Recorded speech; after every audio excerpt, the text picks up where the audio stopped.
Gorene. Iya. Loh, dok menjene kok wae lho. Wong lanang arep apa pinter kaya apa musuh wong wedok panggah. Baru monggo. Wis ora cukup kono wae.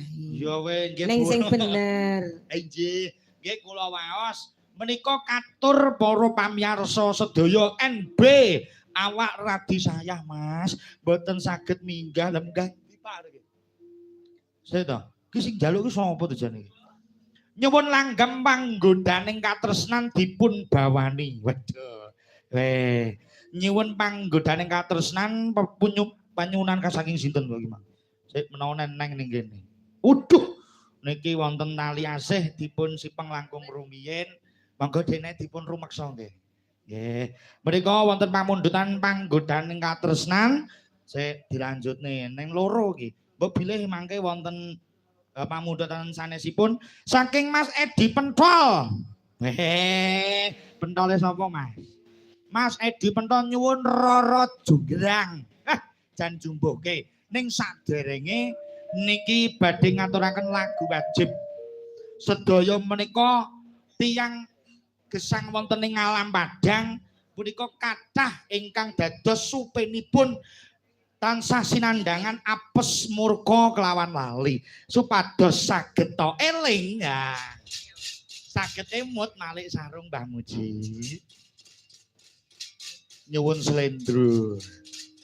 Kula nyuwun dipun caosi langgam pepeling punika kagem bikak mring. Nah, dasaranipun ngudi laras, mugi-mugi sedaya tansah pinaringan eling emut dumateng sinten ingkang hanyipta, dumateng sinten ingkang paring panggesangan, mugi-mugi tansah cecagan dumateng mring agami Islam utawi rasuhan agamanipun piyambak.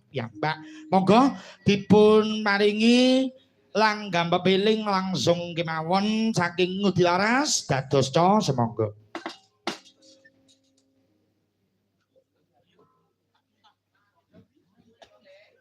Ayo jaipong apa-apa ki. Masuk ayo.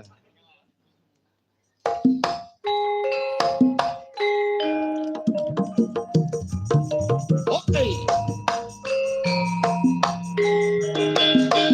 Oi.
Ayo raktis karo rekan.